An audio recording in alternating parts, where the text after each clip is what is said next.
Well, you done found Blurry Photos, the rank cranklingest, mystery havingest, unknown exploringest podcast this side of the Rio Grande.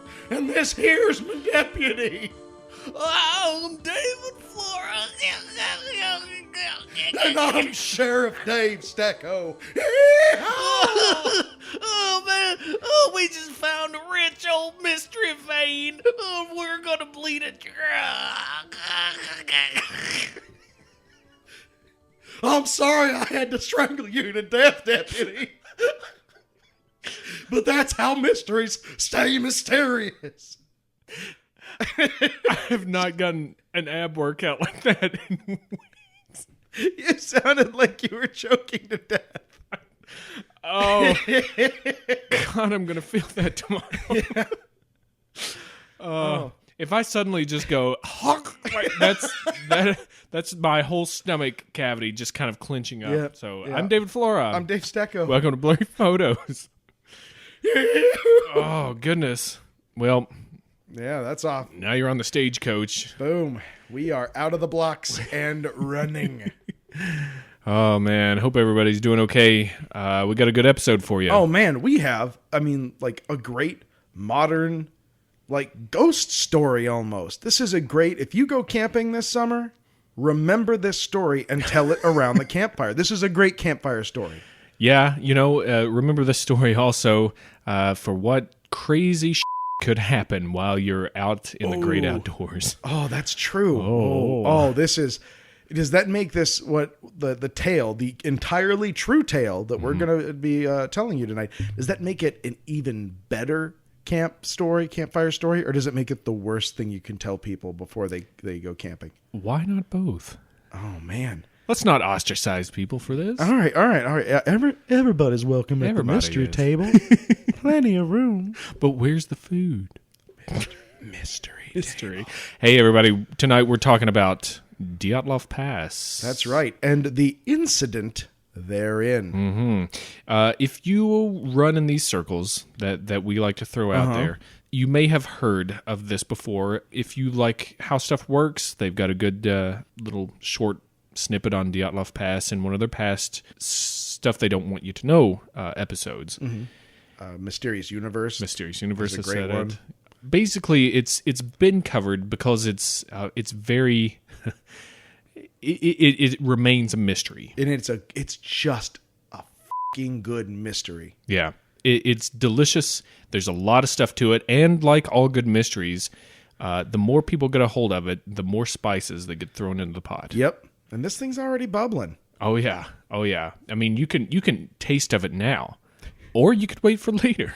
I like It's that like you a got good- it's in a crock. strangely formal on that. You could taste of it now, or you could taste of its flavor later. Spelled FLAVOUR. Yeah. The British flavor.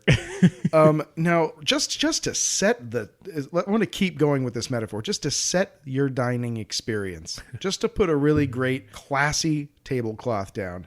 The events that we're going to describe to you happened in 1959, but with the exception of the people directly related to it, no one knew that anything had happened until the 90s, until post-fall of the Soviet Union, and people started finding these old classified files. Right. So this has got even just the candy coating on this mystery is great. Yeah. Probably carcinogenic and has some red dye in it. Number 5. Yep. But no, just even that fact alone, that this had been classified and buried for over 40 years and only is somewhat recently come to light. And like I said, people claim that new stuff keeps coming out, keeps coming to light. There's stuff that's been lost and recovered and remains lost and remains recovered. But stuff keeps coming up that adds to some of the accounts that happened. Stuff comes up that adds to the evidence of what was found. So we're going to talk about what happened to a group of 9 skiers/hikers. /students/communists. Exterminate in the Ural Mountains Yep. in 1959. Now, the Ural Mountains are in kind of like a western, but kind of central western part of Russia. Yeah. for those of you who don't know. Not one of the good parts of Russia. America. So let's get into this because I don't want to say too much. This is this is such a rich. Let's find out what happens to our hikers. Yeah.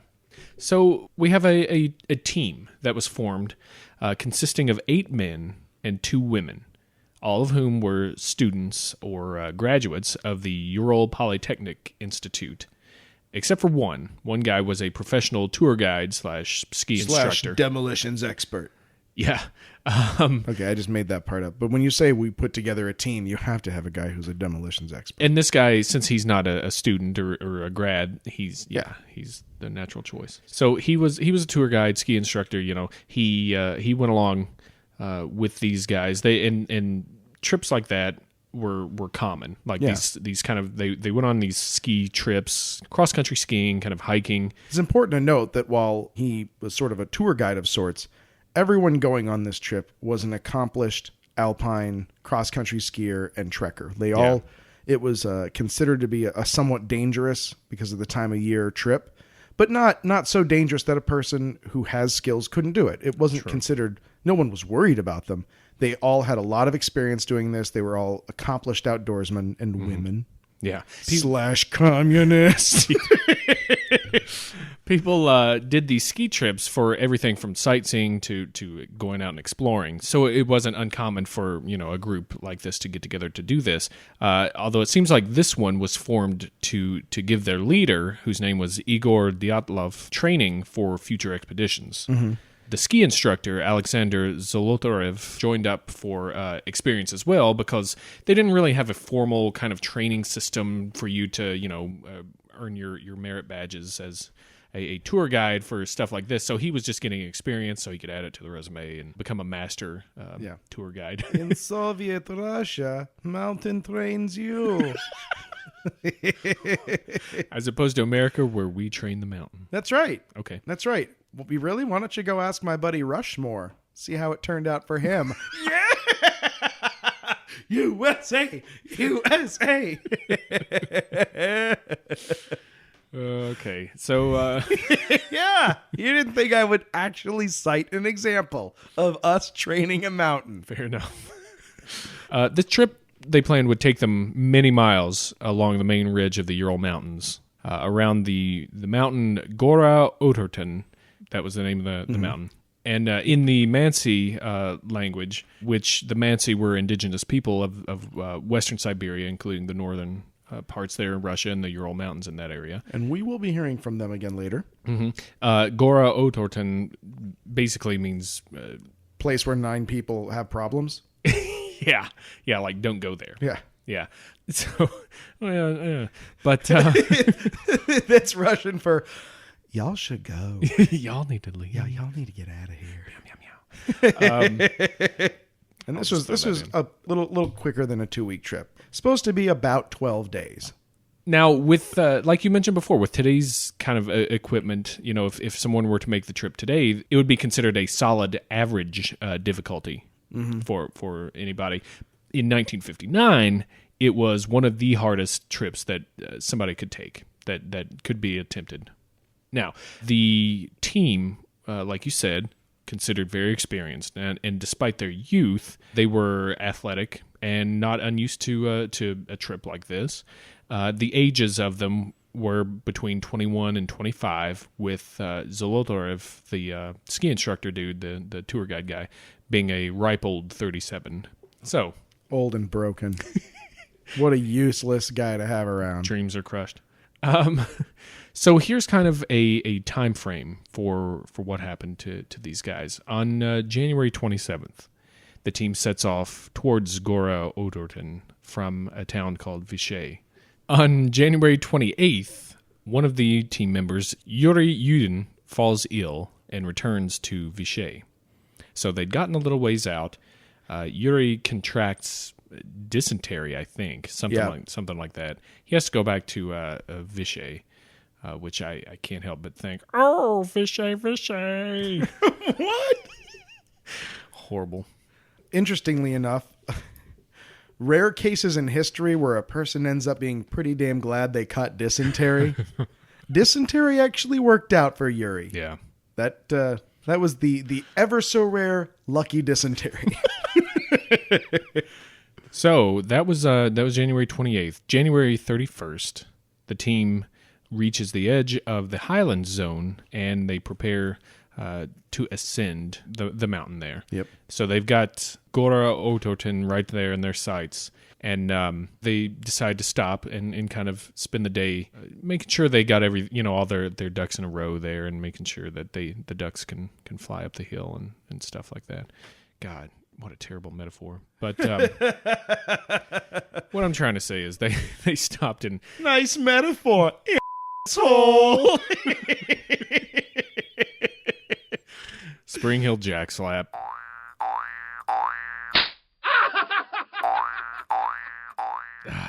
I earned it. So that metaphor made a simile look like an allegory. So that was January 31st. So on February 1st, the morning, they set off, and they get through a forest, and they're going up a pretty steep incline at this point, and perhaps the weather was worsening a little bit. They end up only covering about 2.5 miles that morning. Around 4 o'clock that day, they are on the slopes of Kholat Syakhl, which, again, this is Mansi, the indigenous peoples. This is their language, meaning Mountain of the Dead. So, dun, dun. So let's get a nice ripe thunder sound. Nice. But of course they don't care if they even know that. No one ever cares. So on the slopes there of Kholat Syakhl, they decide to set up a camp. And they're about 10 miles from, I guess, the summit of Gora Otorten. Mm-hmm. And so around 6 p.m., they decide to eat. And now the temperatures, mind you, outside were creeping around negative 25 to 30 below Celsius, which is minus 13 to 22 degrees Fahrenheit. Yep. That's what they're going to get to that night. So they're starting to creep lower while they're eating dinner there on Kholat Syakhl.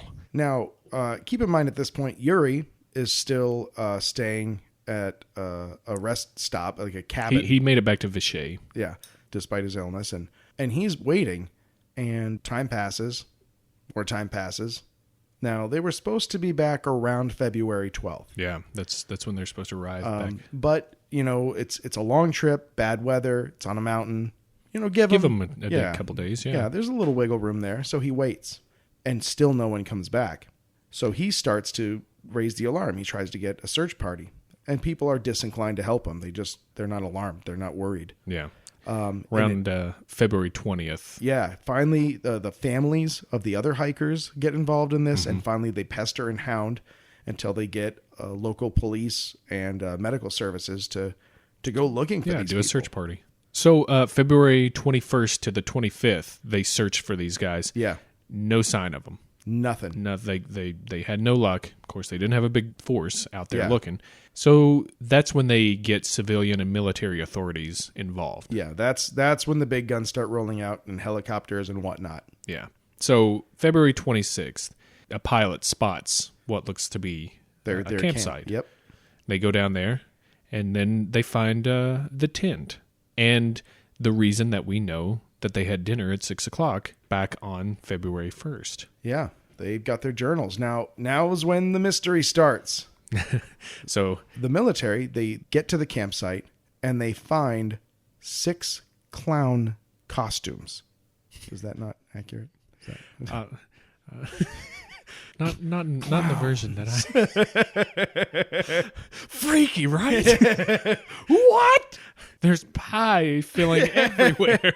A very small set of car tracks leading off.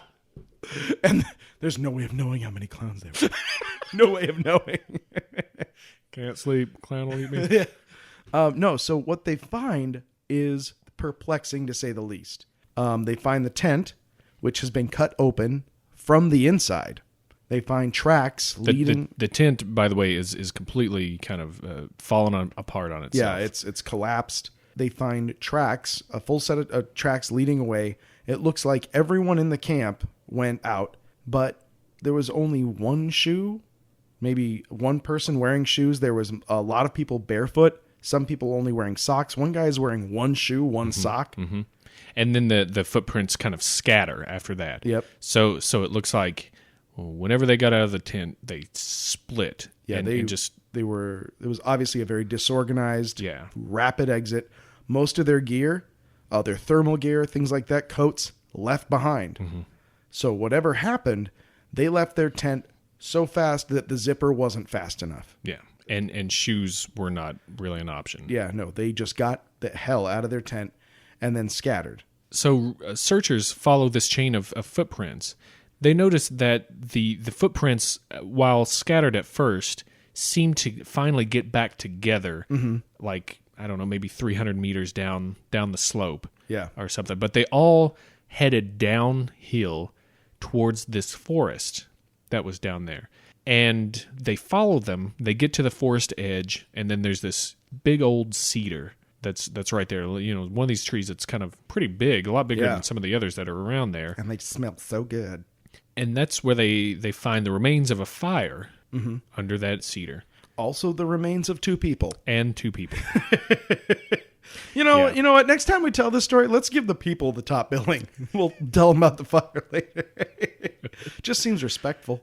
Well, the two bodies were that of Yuri Krivonishenko and Yuri Doroshenko. There's a lot of Yuris in this party, by the way. And a lot of Schenkos. A lot of Shenkos. These guys are shoeless, and they are wearing only underwear. Which is not recommended if you're in the Ural Mountains. True. In the winter. They also are observed to have burnt hands, which were also kind of raw, almost to the bone in some parts, and they're buried under the snow a bit. They looked up and they see that branches on this tree were broken up to 5 meters, around 15 feet up. This tree had all these broken branches, and the trunk of it had evidence of skin and tissue embedded in it. So it looked like those raw hands that they had For trying to climb a tree. trying to climb the tree. So they made it to this tree. They maybe tried to set up a shelter.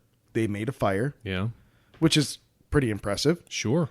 But on our list of spooky mysteries, were they trying to climb the tree to get a better vantage point? Were they trying to get away from something? Right. Because they tried really, really hard to get up that tree. Yep. They lost portions of their hands to this. So that's 2. Yep. Now we've got 7 more unaccounted for at this point. So they start looking more at these tracks that are still in the snow. About 300 meters away from that fire, back towards the tent, the searchers find the body of Igor Dyatlov, the leader of the party. He was laying on his back. A small birch branch was in one hand, and the other hand was up, shielding his head. And he was frozen in this position. Yeesh. Yeah. They keep going. 180 meters from Dyatlov, still towards the tent. Returning back to the camp. Trying to, yes, was the body of Rustem Slobodin. He is face down in the snow, and he has a skull fracture that's about 17 centimeters long. It's about 7 inches or so. Yeah. Not lethal. Not lethal, though, that they determined Yeah. later, which is interesting. Now, 150 meters farther from him, still closer to the camp, but still not back, they find the body of Zinaida Kolmogorov. And actually, with her, they find traces of blood around her. But she has no injuries that would be the cause of the blood. No obvious source for the blood. Right, which was interesting. So now we've got 5 of the 9. Yeah.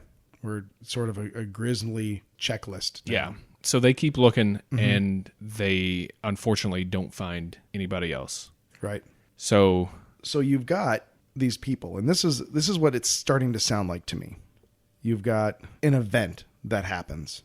They eat dinner at 6:00, then a thing happens. yeah, at which they've determined later, probably around 9:30, depending on a couple things. But from the undigested food and things like that, they concluded that Something awful happens. some and, shit goes down. and it scares them to death. Whatever's happening, they panic. They instantly leave their tent. They cut the side open, and maybe I don't know if it was just because that was the quickest way out, or if they needed 2 ways to get out of the tent. Maybe there were people leaving through the main entrance. They were like, not fast enough. Who knows? Yeah. And then, or they couldn't get it open or tied it shut. Or yeah. And then there's that scattering, which again says panic to me. Yeah. And then maybe they kind of collect themselves a little bit, and then they're able to reconvene at this cedar tree. Mm-hmm. It's fascinating. And so we've got 2 people that stayed at the cedar tree and died. Yeah.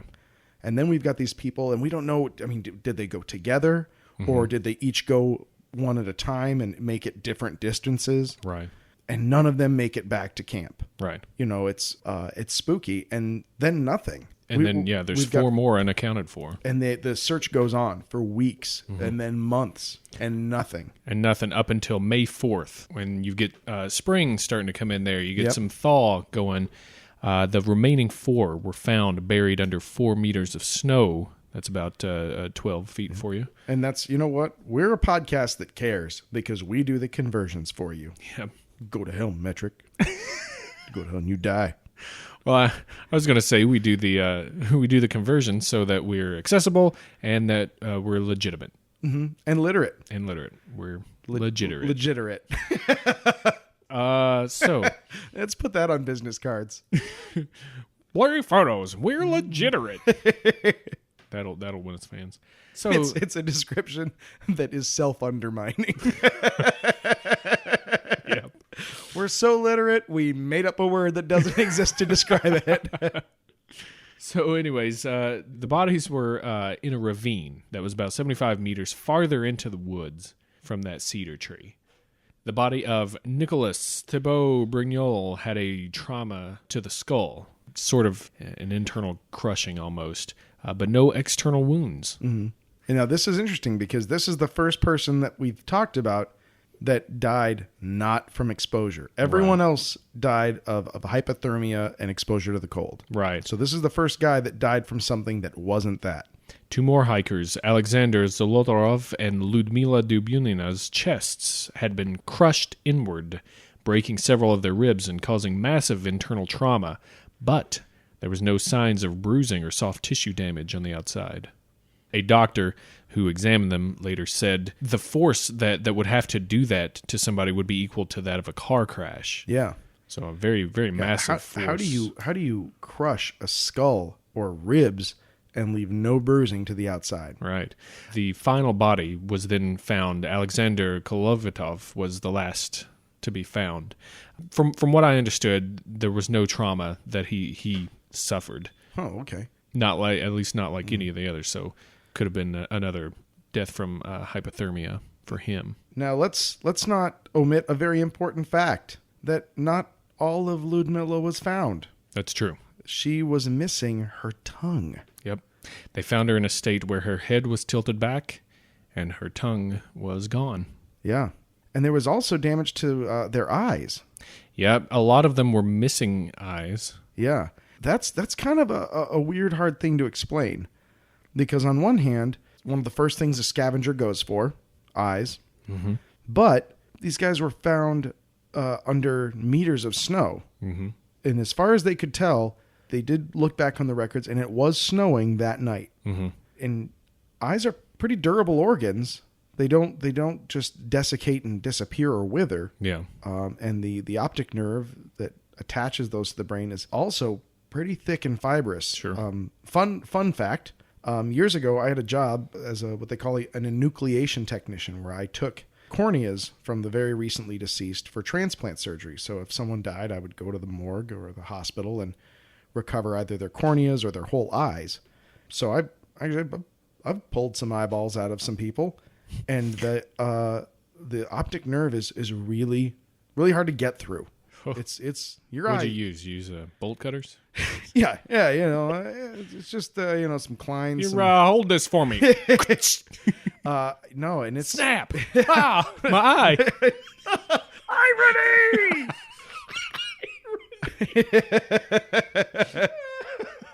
You put your eye out. So irony. I love it. Yeah. So it's odd that they're gone. Yeah, yeah. There's some things there that don't quite add up.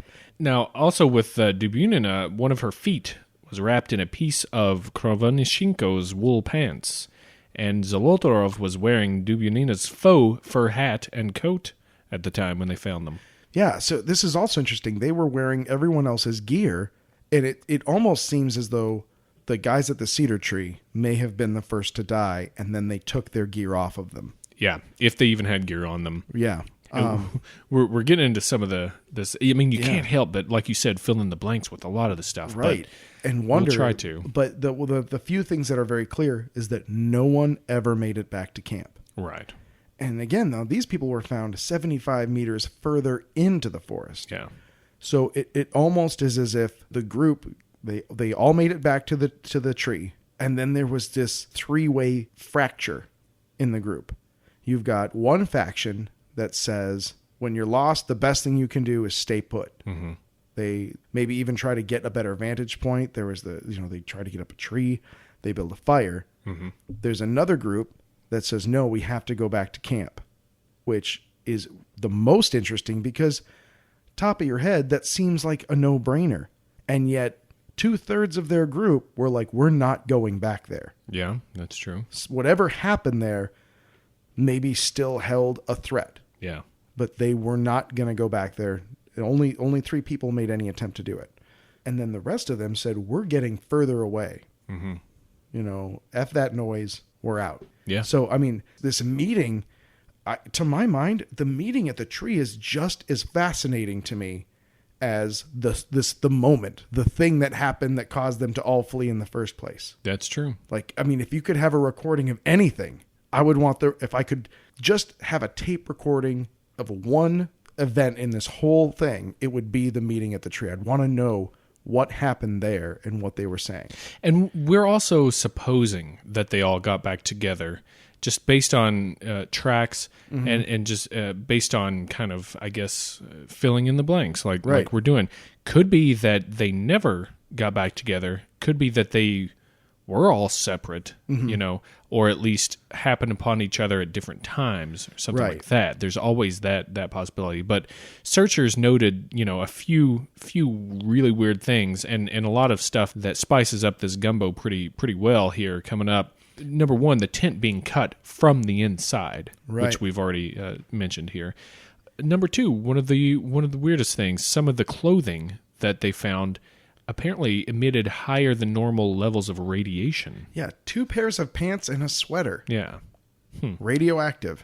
Witnesses at the funerals apparently reported the skin of the bodies was unnaturally orange and or tan, and that some of them even had gray hair or perhaps even premature aging going on. That was coming from kind of, I guess, oral reports of stuff. That was nothing that was actually, in the file. think, written, in the file. Yeah, those were all interviews with family. So the official word that came down after everybody had gone up there and trudged around and looked at everything, the official word was they all died of hypothermia. Huh. They also, it was written in the case file that officially they also died of a compelling unknown force. Yeah. A compelling unknown force. And I mean, that's obviously the biggest and easiest way to say, we don't know what the happened here at all. Right. And then they were like, well, I guess we'll just classify this and lock it away for the next 40 years. Keeping in mind, if the Soviet Union hadn't fallen, we still wouldn't know about it. Probably not. Yeah. Because there's such such great possibility with all explanation. The theories have just poured out of what could have caused this. What happened to these poor people. So let's go through some of these theories. Let's break it down right now. How about we start small? Yeah. And let's go with the old avalanche theory, or maybe even a fear of an avalanche that caused them to scatter. In the pro avalanche is that area is well known for avalanches, even on not terribly inclined areas. Sure, the snowpack can shift And that would say, for example, what if the snow shifted and started coming into the tent, partially collapsing it? These people were afraid they were going to get buried alive. Yep. They cut a hole in their tent and they just try to get out of it in time. And they're just trying to get away from the snowfall. Yeah, or even heard Yeah. a rumbling. They're probably experienced enough, like we said, they would be able to tell if something's awry. The fear of that could cause them to get out there pretty quick. Mm-hmm. That's a real concern. It's sort of mundane. Mm-hmm. Things that work against that, their unwillingness to return to the camp. Yeah. That doesn't Or really... seeming unwillingness, I seeming, guess we should say. yeah, as best it could. Only 3 of 9 people attempted to get back to the camp, unless they were lost, which is possible. True. They ran out without any gear. In the dark. Also, their camp was still there. So if they're... Right, the stakes were in the ground. Yeah. Yeah. The tent had collapsed and everything. There was some snow on it. It hadn't, there was, 14 days between when they were there and when the next people showed up. Yeah. And things still looked intact. Now, the fear of the avalanche, that could be a possibility of why they got out of there, of course. But then, like we said, an avalanche didn't look like it happened. Right. And it doesn't necessarily explain the decision to try to establish a tiny, build a fire, right, climb a tree. It doesn't, and I guess while we're doing the most mundane, explanations, those the 4 people that were found later, they fell into a ravine. Yeah. Is 13 feet enough fall distance to do that damage? Maybe, but it still doesn't really explain the lack of external trauma to their bodies. Yeah, and it was noted that in the forest itself, there was no evidence of any trees being knocked down, any kind of avalanche damage that would have probably occurred with an actual avalanche or something that would be for them to be that scared like that. But that's that theory. Yeah. Another theory out there. Mansi natives attacked them. Yes. Told you they'd come back. I told you, but you didn't believe me. I don't know how did a leprechaun get in here? He just did, man. You weren't looking. They're mysterious. Yeah. The indigenous population Didn't like him encroaching on their land there. Yeah. Took offense and came in there. Didn't actually shoot anybody, stab anybody, spear anybody, anything like that. But could have. I mean, there's spooked them. There's the thought that there's a thought that they forced them out into the elements to die on their own. Maybe clocked a couple of them with the butts of rifles to get those skull fractures. Sat on one of the, maybe the girl was screaming. They sat on her chest. It was cut her tongue out. Yeah, there was a blood foam outside of her, around her mouth. It's true. Yeah.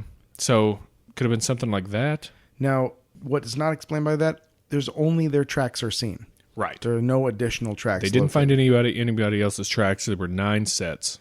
And I suppose if you were hell-bent on this, you'd say, well, these are the native to this area. If they Just they like probably, vampires can walk across a bed of dry leaves with making no they noise. probably figured out how to move and leave the very least amount of evidence, which, given, the 14, 16-day turnaround, even that would be destroyed. Sure. Maybe, I don't know, how much credit do we give them? I don't know.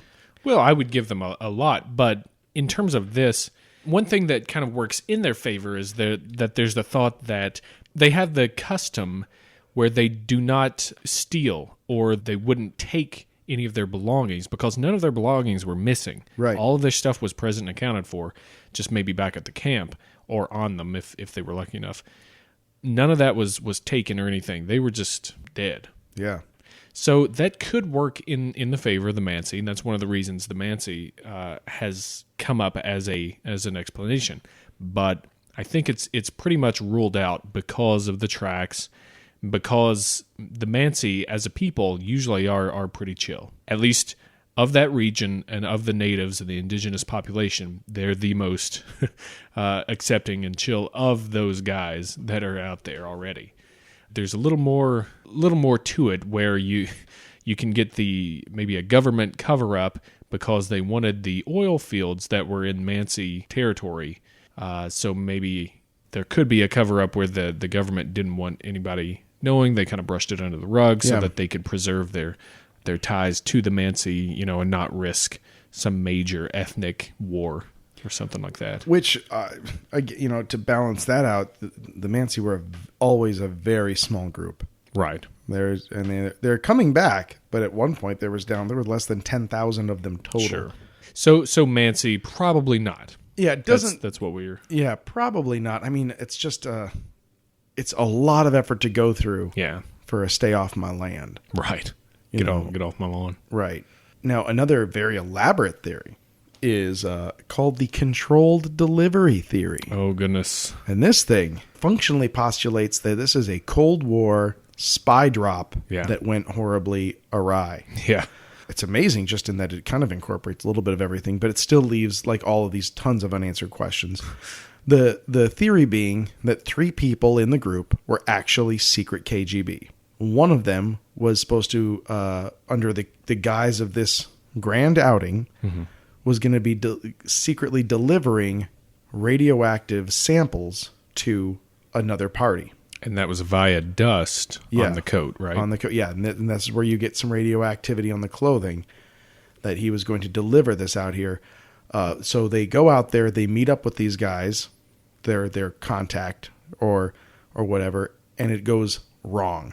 At this point, you Capital W. Yeah, wrong. you get a very similar kind of thing with the Mansi. They were forced out of the tent without their gear to let the cold finish them off, so that there's no evidence. No witnesses. Right. And then there was some quote unquote supporting evidence because 3 months after these people were discovered in July of that year, 3 high ranking members of the KGB were replaced, which has never happened. And that's a big deal. That feels pretty reachy to me. I mean, if you take Occam's razor, Yeah. which I hate to take, but sometimes I'll take it. Yeah. It hurts going down, but it hurts coming out too. Yeah. But if you take that, That's Occam's dysentery you were just discussing. which states that the simplest explanation's often the best, right? This is the opposite. Yeah. This would be Occam's Toothbrush. toothbrush. It's just getting that toothpaste foam all over the mouth of this It's mystery. spitting on the mirror. Yeah, it's you got just to clean it. It dries. Come on, man. This thing it's like if you want a huge bullshit reason that takes you through twists and turns, and James Bond was there and he looked at me and he got a girl pregnant and they didn't write about that one. Ian Fleming was like, no, I'm not gonna do James Bond's son because he's a one-shot deal. We're gonna keep going with this track that we're going on. James Bond is doing fine on his own. Leave me alone. I'm Ian Fleming. Hey, make me a knight. If you do all that, then wait, what was I talking about? I don't know. But you're right. This is like if Tom Clancy had to write a screenplay about this, this is what you get. Yeah. I mean, this is basically Tinker Tailor Soldier Spy. Yeah. I only have paid attention to the movie. I think so. This would be Skier. I should have Tinker Tailor Skier Spy. Tinker Changer. Tinkle Tinkle Danger. Tinkle Dinkle Stoner Winkle guy. Spy. Tinkle Danger Stoner guy. I played the Dinkle. Yeah, this one's too little too complex for my taste, and I like complex. Yeah, it is elaborate, which brings us to our. Not to say that it could not have happened. That's the thing about this. Spoiler for you. There's no answer to this. Yeah. No one knows. None of these are known. Yeah. And that leaves we got a few more options here. We sure do. How about could be secret weapons testing? Yeah. This was going on back then. Cold War had a lot of this stuff. It's a nice isolated, desolate area. You know? A group of people about 50 miles away the same night saw large orange balls in the sky. Yeah. In the exact direction of where these guys were camped. Mm-hmm. That was later determined and confirmed to be weapons testing. Crazy. Yeah. Intercontinental ballistic missiles, I believe, right? Yeah. ICBM testing. They were testing those. It matches up in one respect. You know, if you have a rocket going overhead or something like that, you get huge overpressure. So maybe that's where you're getting this blunt trauma to 3 out of 9 people. See, even that, it doesn't, you know, it's so hard to find something that explains everything. Right. And an explosion, that doesn't account for, 3 out of 9. It doesn't account for no evidence of any blast that happened. Chemical, I mean... It doesn't show up in any... How does that get in the tent? Right. I don't know. And the other thing is that, you could say, maybe a huge amount of carbon dioxide was released. But this is just a big burp bomb. Right. None of that. I mean, because if it's chemical, it needs to be a gas that leaves no residue. So you would have all these people actually asphyxiating but appearing to freeze to death, but they didn't in that immediately case, die. Right. They'd all just be dead together somewhere. Yeah. There is a thought that maybe it was a sonic weapon of some type, which would account for a lot of the injuries that a few of them sustained. Right. An unknown sound scares them, drives them out of their camp. Yeah. I mean, sound with the pressure on that, you know, that could travel through without actually bruising. Now, about the bruising and the soft tissue and stuff, if this happened after they died, could that the body wouldn't at least bruise anywhere nearly as fast, for one thing, right? Or at all, really. Or at all. What happens is you get this thing called lividity, where the blood pools at the lowest points. So if you die sitting in a chair, you know, the backs of your thighs, you'll get blood butt, the backs of your thighs, your feet will turn black. The blood just pools. You know, once it stops flowing, it don't care no more. And so depending on the position of the body, you know, you're going to see a lot of that. But you're right. If they were already dead, you wouldn't see the blood in the tissue. Some of those injuries could be explained after death, I think. In which case, they died and someone or something put them in the ravine. And then when they hit the bottom of the ravine, crackhead. Would 12 to 15 feet of snow on top of you, would that be enough to crush ribs? I don't know. I don't know either. Yeah, it's again unknown. So, but back to like sonic weapons and stuff like that. Weapon testing. This is a possibility, just with some of the confirmations that later came out and stuff like that. But again, evidence so scant for any kind of concussive kind of blast or something of that nature. I read an account where weapons testing was happening. They witnessed it. And then were found by the Soviet army. Again, ridiculously elaborate, especially in the 50s. The Soviet army didn't have to make up bullshit if they wanted to. They didn't have to make look like accident. No, make look like Soviet army is mad at you. Is what we make look like. Is make look like you make us angry.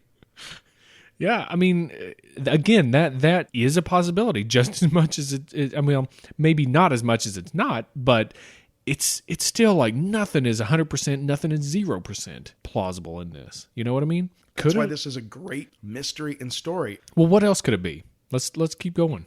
Come on, Flora, say it. You know where this is going. Well, I'll tell you what. How about ghosts? Yeah. Here's the deal. Spirits of the Urals. The Mansi had a group of 9 warriors apparently died around the same place there on Kholat Syakhl, the Mountain of the Dead. Yeah. What if it's vengeful spirits coming in? They don't leave a mark. That's true. Drives them mad, scares them. Yeah, scares the hell out of them, gets inside and crushes their chest. Whatever. Those spectral swords. Yeah. Or, you know, since we've got ghosts out here, aliens. Oh, man. Why not? What about those orange spheres? Yeah, orange spheres. Tongue missing, very common in cattle mutilations. Yep, radiation could be a good Eyes explanation missing. for it. It explains the speed with them wanting to leave in a hurry. It explains their reticence to return. You know, and again, keep in mind, obviously, I say these things as though they know right where they are. They know right where the camp is, which may not have been the case at all. But they did come through the snow there. Like they could have gotten back to camp just by retracing their steps. They left a trail through the snow to get to the tree that they could. But what if the weather was terrible? It's True, dark. It was snowing that night. They did confirm that it was snowing that night. But experienced or not, that'd probably be hard to But nonetheless, at least you can say, worst case scenario, they'll as far as getting back to the camp, you have 2 people that died at the tree. They decided to stay there. You have 3 people that decided try to get back to the camp as best they could. And maybe they got lost. Maybe they just, maybe they didn't know where the camp was. Mm-hmm. We'll never know. But there was 4 people. The largest group said, we're not trying to get back to the camp. They made that decision because they obviously set out in a direction to go deeper into the woods, which unequivocally, whether day, night, rain or shine, they know that's not the direction where the camp is. Right. And they chose that direction. And they don't have their gear. Remember, they don't have their stuff. They have to take it from other people, actually. Yeah. So whatever happened in that camp, they decided it was better to not have shoes in the Ural Mountains in February than to try to go back and get some shoes. And that's powerful. And there's a whole lot of inferences there that whatever scared them out of the tent, they didn't consider to be a one-time event. Yeah. They considered it to be an ongoing issue. Sure. I mean, supposing that's why they did that, of course. What about Yeti?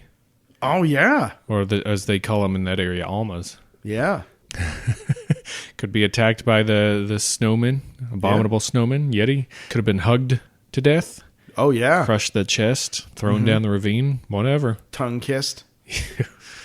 Yeah. I mean, this is all the stuff that's been thrown out there for this. And it's just fascinating. It's a smorgasbord. There's also the theory of hypothermic paradoxical undressing. Yes. Which is... That's why I keep the AC on in my apartment all the time.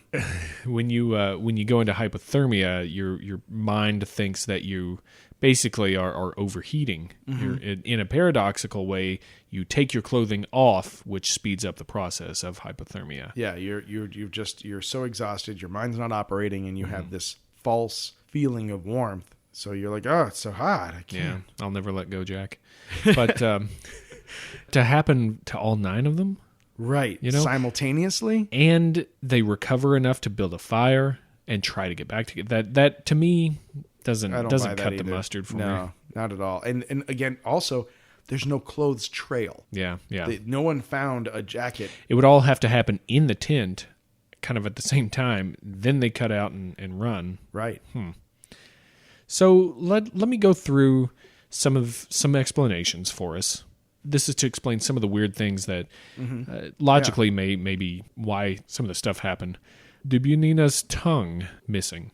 Apparently, I found a site that has worked with the Dyatlov Foundation that has really done a lot of homework on this, really looked into this, talked to people, found old Russian reports and everything, done all they can, that has some of these explanations. They're a little bit more logical, a little less sensationalized. Yeah. To make the story just a little less sexy than, because it's already harrowing enough. Yeah, exactly. But people still have spiced this thing up to no end.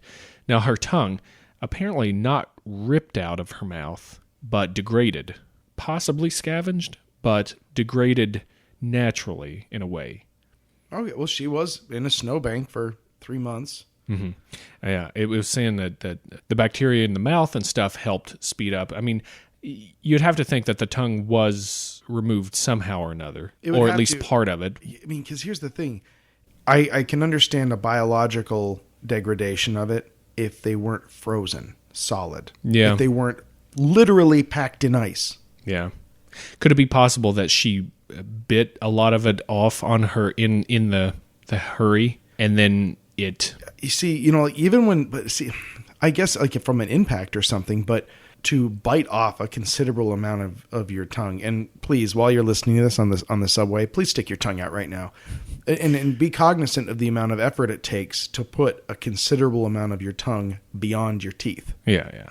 That's even in a fall when people, there's an accident or something like that. People don't bite a big piece of their tongue off. They bite the tip off. They bite the small amount that even in speech will sometimes get past the teeth. Yeah. But it takes a very willful action to get that much of your tongue out of your mouth. Now, we don't know for sure when they got buried in the ravine. I mean, they had to have fallen down in there and then the snow came. You know what I mean? So Could be that a scavenger came along and got the tongue and then took off. Nice, quick meal for him, a snack. And then, snowfall accumulates, and that's how that... Well, I don't know. But apparently it's just saying that it wasn't ripped out. The orange tan skin, we already talked about this a little bit. Not exactly true. Again, these are oral reports, witnesses that may not be legitimate or believable, really. Some could be maybe from like you said, wind burn, sun... Yeah, exposure maybe even will do that. The desiccation, just being dead, will make you look aged or withered a little bit. Sure, and that'll happen. It just exposure to corpses. You get like this darkening, leathering of the external skin. I don't think that's terribly crazy. That's one of the things. It's just like. I don't give that any credence as a weird part. It's not like the tongue being missing or what happened in the first place. That all to me is very consistent with people who die of exposure and then are left exposed, especially with so few clothes on. Yeah, exactly. And maybe even some small part played by the mortician trying to dress them up or something. Absolutely. Who knows? The gray hair, the aging. We just covered the aging. The gray hair apparently was false. Just completely made up. Coroner recorded natural hair colors. Okay. When they were found, so apparently that was false. The ravine height, we were talking about this, 3 to 5 meters, nine. We were from 9 to 16 feet. It's possible injuries could have been sustained in a sudden fall like that. Yeah. If they fell on rocks or something, or 16 feet does not jump. No. So that's the ravine there. The radiation, most likely, they think it's from lab work. I mean, they worked at the Polytechnic Institute. There were a lot of engineers and stuff. Could have been rubbed off a little bit, gotten the dust on there. Beta radiation, isotope K40 is what they decided it was. They even threw out there the possibility of maybe small amounts of widespread fallout from some of the testing that was going that just got sort of blown in, but that to me just landed on 2 pairs of pants and a sweater. Right. That's kind of strangely specific, kind of weird. But the lab work kind of that could make sense. With the weapons testing and stuff, there's a thought that maybe they were testing jet engines at the time as well. Jet engines could account for lights. Some of the lights maybe could account for sound. The sound of an avalanche apparently could sound a lot like a jet engine. Here's the problem with that is that air bases weren't close enough, really. There would be no reason why they would be flying out there. It would be very inconvenient, fueling-wise, for them to fly tests out there and stuff. So that one's lower on the list, but explained out. Now, they said, this website that I found said that the files were never actually classified. It was just dumb bureaucracy that was...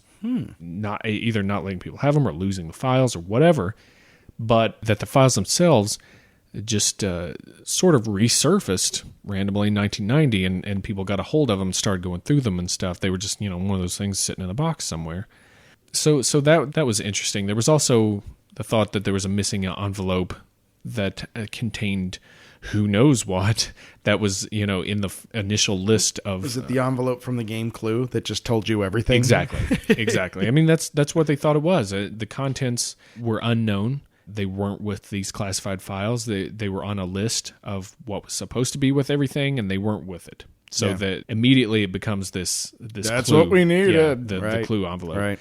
Apparently not the case. Apparently the contents were just general correspondence with base, like the paperwork that had to be done. Like, we want to close off this area so we can look at stuff. Nothing sexy about it. Cutting their way out of the tent. What initially scared them enough to get them out of there? Unknown. Yep. That's one of the biggest parts of it. It's not known what caused them to get out into the weather like that. Yeah. There's just nothing that crosses every T and dots every I. No. My thought, they found the Ark of the Covenant. There you go. But none of their faces were melted off. Tongue missing, eyes. I don't know, man. Those ghosts that go through your chest. Oh, yeah. Maybe I did it. Radiation. That's what gets that's how the chest caved in. Yeah. Ark of the Covenant, whatever. One quick thing about Yuri. Yuri Yudin thought that an explosion killed them and that the military covered it up.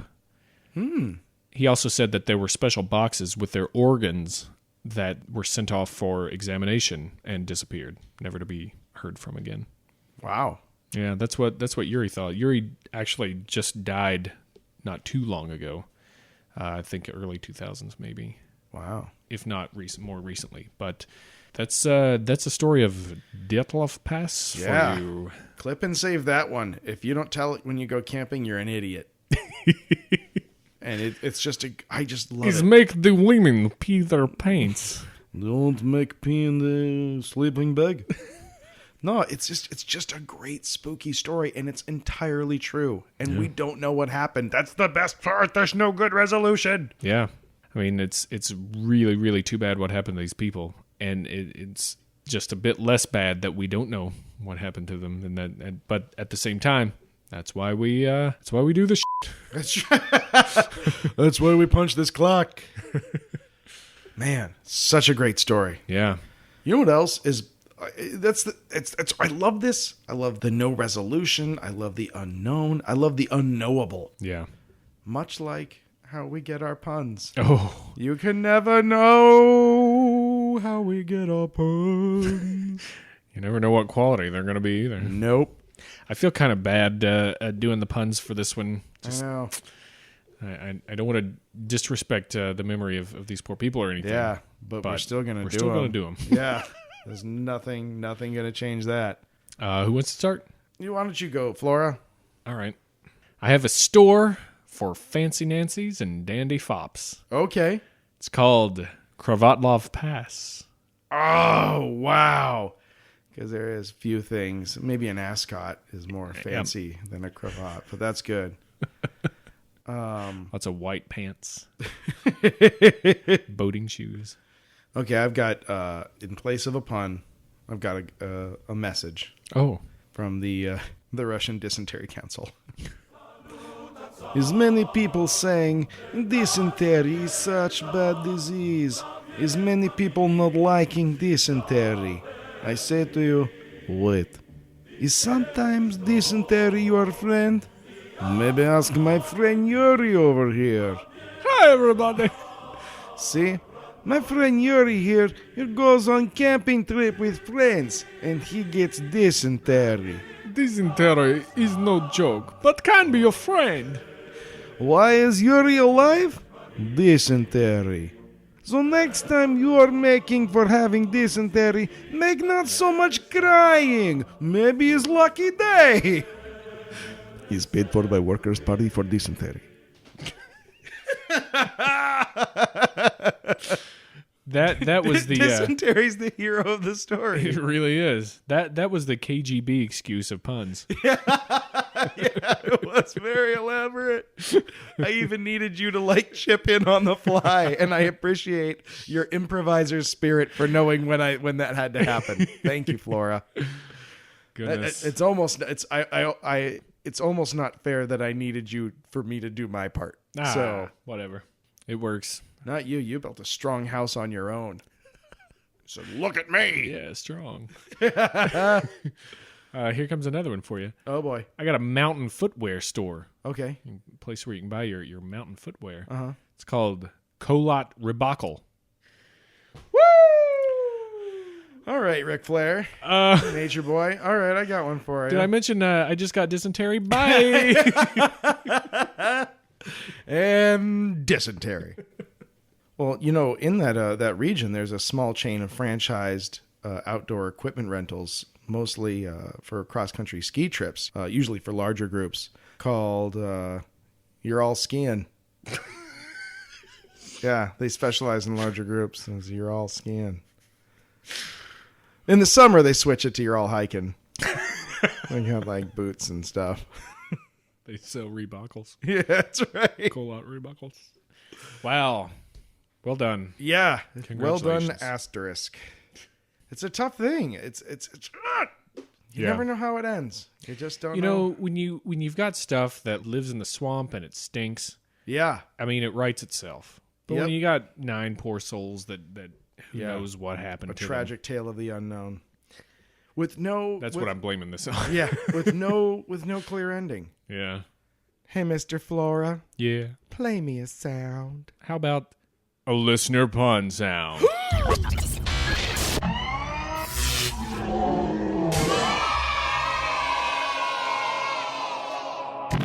Oh, thank you. That was just the sound I needed to hear. Did that hit the spot? It did. I knew exactly what that sound was. Just wanted you to know that. Okay. Yeah, it's true. We have a pun. Oh, thank God. We've been axing and axing and axing for one. Yeah, I mean, and pretty soon I'm going to start hatcheting for one. Like, got we were one. a little pun drought there, and thank God it has been dried up by our very recent, and you know what, and now retroactively, well-deserved winner Yes. of the 2013 Miscrypted Contest. Emerson brought the heat to us. Thanks, Emerson, for sending this one in. This is good. Dave, you wanna have the pleasure of reading Emerson's pun? I do want the pleasure of reading it. Then do it. Emerson hits us with this. It's an old-time Victorian sports bar. Old With an the E. Yep. It's well ahead of its time. Some would say too far ahead. Its ultimate failure was contributing to the fact that they didn't have cable TV yet.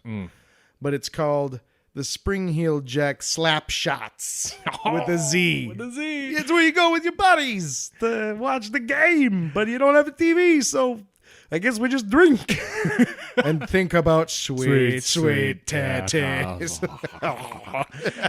Emerson, for Spring Hill Jack Slap Shots, I've got a sound effect just for it.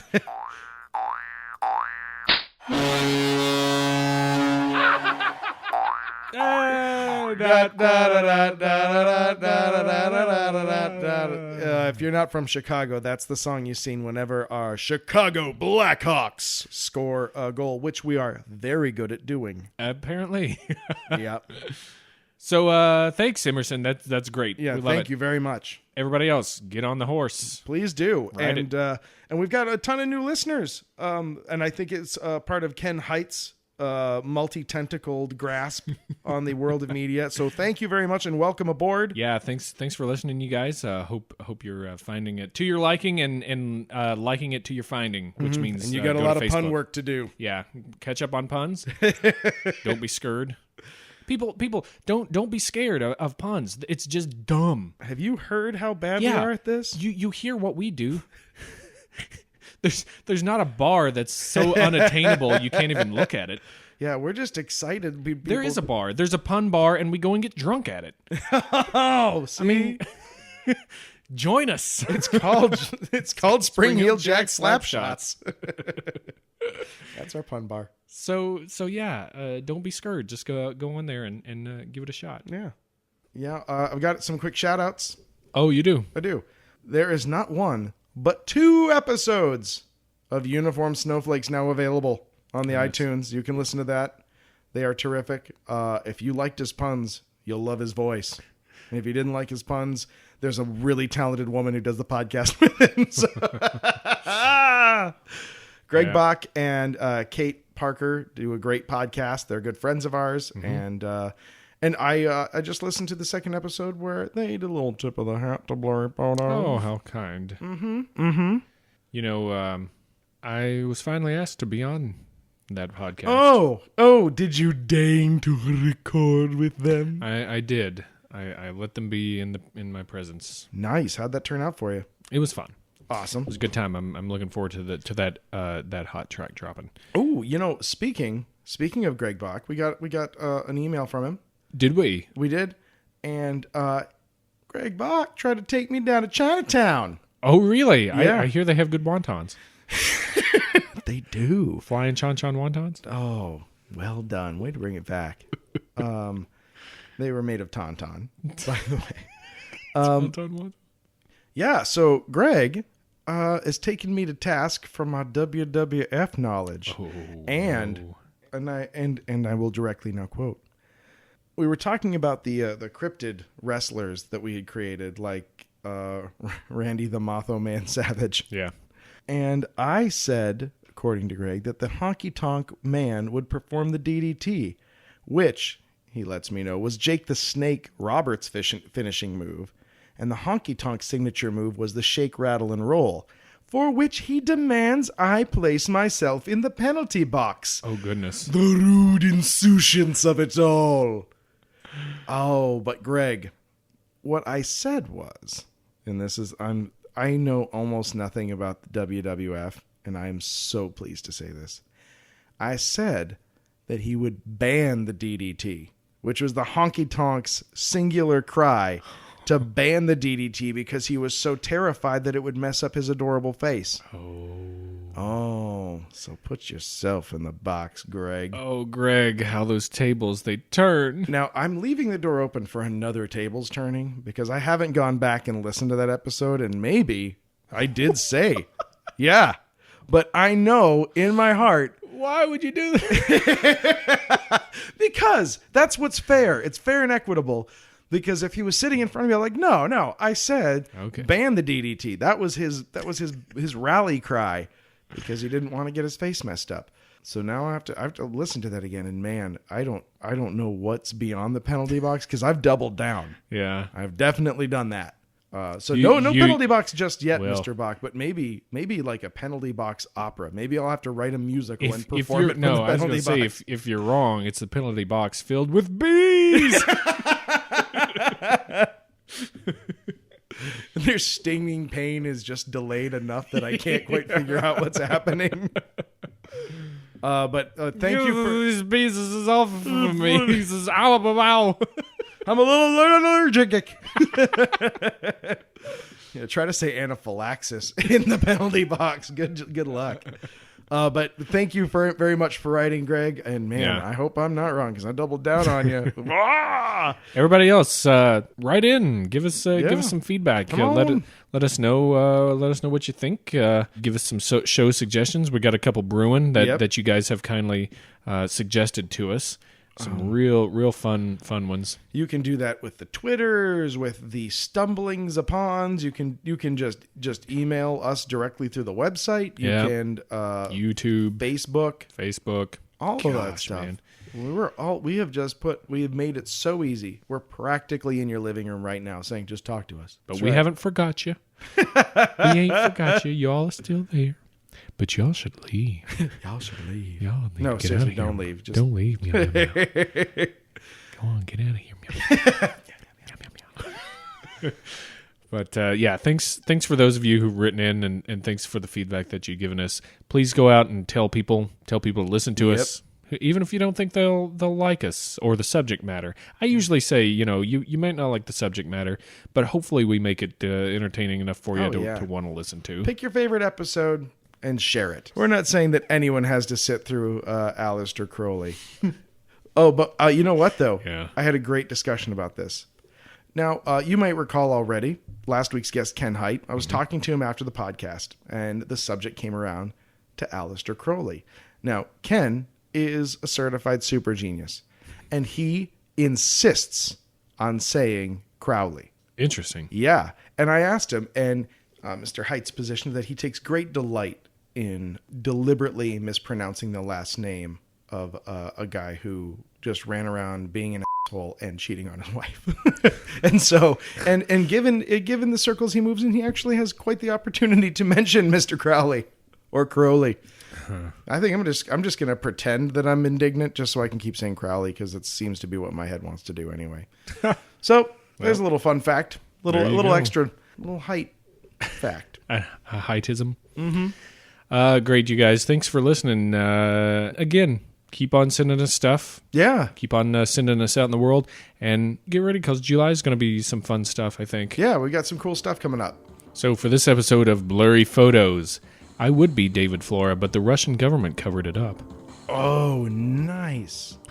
And I'm not David Stecco. You're all David Stecco. You're all. Oh, bye. That's it. That's really the best. That's all you get. Already done, Das Vidania.